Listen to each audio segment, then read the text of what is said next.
High voltage से लोग परेशान, बिजली के उपकरण खराब होने के आरोप, पीजीवीसीएल के खिलाफ लोगों का आक्रोश।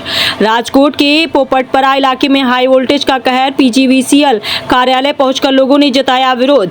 LBAND पोपटपरा में हाई लो वोल्टेज की समस्या, कई बिजली उपकरण खराब होने का आरोप।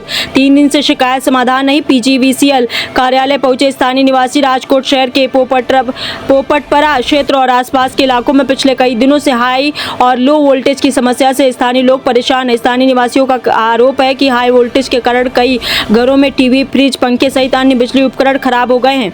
वहीं कुछ स्थानों पर स्विच बोर्ड में स्पार्किंग की घटनाएं भी सामने आई हैं, जिससे लोगों में भय का माहौल है। स्थानीय लोगों का कहना है कि पिछले 3 दिनों से वे फोन और व्यक्तिगत रूप से पीजीवीसीएल कार्यालय में लगातार शिकायत दर्ज करा रहे हैं, लेकिन अब तक समस्या का कोई संतोषजनक समाधान नहीं होने से लोगों में भारी नाराजगी देखने को मिली है।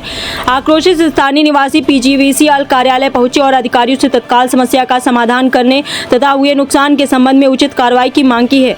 लोगों ने बिजली आपूर्ति को जल्द से जल्द सामान्य करने और भविष्य में ऐसी समस्या दोबारा न हो, इसके लिए प्रभावी कदम उठाने की मांग की है। Bureau chief state reporter Rathore Mahendra भाई की रिपोर्ट। नैना बेन लाइट माटेની રજૂઆત છે। 3 દિવસથી સતત પ્રોબ્લેમ ચાલે છે। એમને 3 દિવસથી અમે એક ધારા ફોન કરી છે। ઘરમાં કોઈ પણ જાતની વસ્તુ ઇલેક્ટ્રિક રહી નથી, બધી વસ્તુ ભરી ગઈ છે। ચાપ ચાલુ કરી હોય તો ચાપમાં તીખારાનો અવાજ આવતો હોય તો એમાં રહેવાનું કેવી રીતે? ઘરમાં કોઈ પણ જાતની વસ્તુને ફોન કરી તો એમ કે હમણાં થઈ જશે, હમણાં થઈ જાય। 3 દિવસ સતત એક ધારા એમ કહે છે। રાતે અમે 1:30 વાગ્યાના ફોન કરી છે તો હમણાં આવે છે ગાડી। અત્યારથી હજી ગાડી નથી આવી તો હવે અમારે જવાનું ક્યાં? બહાર વરસાદ ચાલુ હોય, અંદર બોર્ડમાં તીખારા થતા હોય તો નાના છોકરાને અમારે બહાર જવું કે અંદર રહેવું? કોઈ પણ રાજકોટ પોપટપરામાં હવે આવું થાય છે ને, આપણે શું નુકસાન એસી બરી ગયા, ટીવી બરી ગયા, પંખા, ફ્રીજ, ટોટલ ચાર્જિંગ ઇલેક્ટ્રિક વસ્તુ કોઈ પણ ઘરમાં રહી નથી। જીરો લેમ્પ શીખે બરી ગયા છે, જીરો લેમ્પ કાળા થઈ ગયા એકદમ। રજૂઆત કરવા આવે છે તો થઈ જશે, એ લોકો હજી એમ જ કે છે થઈ જશે, પણ 3 દિવસથી તો તમે કરો છો શું? 3 દિવસથી અમે કઈ ફોન કરી છે, 3 દિવસથી હજી તમારું થયું જ નથી કાંઈ। 3 દિવસથી કે બોલ ગયો કે ઓલું ભરી ગયું કરે તો પણ તમે કરી તો હકો કે ન કરી હકો?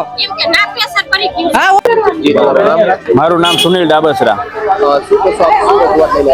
અમે અત્યારે માધાપર સબ ડિવિઝને રજૂઆત કરવા આવ્યા છીએ। આની પહેલા પણ આવ્યા હતા રાત્રે કે અમારે એક આરે પાવર વધી જાય છે અને લાઇટો, પંખા, એસી, કુલર અને આજ તો સવારે ટીવી પણ બળીને ખાક થઈ ગયું। આટલી વસ્તુ અમારી બળીને ખાક થઈ ગઈ અને અમારા 150 કે 200 ઘર છે, એ બધાને આ જ તકલીફ છે।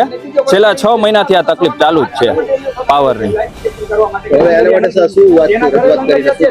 રજૂઆત અમે અંદર ગયા હતા બધા એક હારે મળીને, તો અમને કહે છે અહીંયા ખોટો દેકારો ન કરો તમે, એટલે અમે બારે આવતા રહ્યા।